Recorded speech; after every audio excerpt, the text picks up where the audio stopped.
Det vill säga, i Folkets husföreningen och Oskarshamn har gått med underskott. Det vet jag alla, ni kan läsa handlingarna. Vi är inte så korkade. Vi förstår det.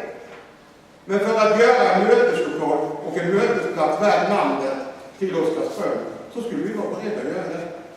Claes har beskrivit de ekonomiska konsekvenserna utav de offensiva satsningar, det vill säga de vattenkraftverk som man vill bygga. Alltså en energikonvertering ger ju vinst i slutändan. Det visar Claes som undersökning. Eller det är konsulten som har gjort det. Att skaffa den digitala utrustningen, vilket vi har inom vår kommun redan idag, ganska mycket utav. Den finns på Figarosalen i kulturförvaltningens regi. Det handlar bara om lite vilja att flytta den i så fall till Oskarshamn.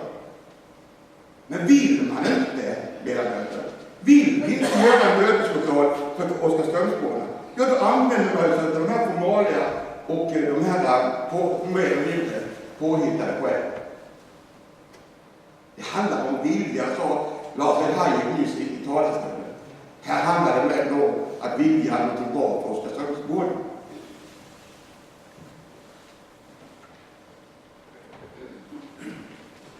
Då har vi ytterligare replik från Claes Holmqvist, Socialdemokraterna.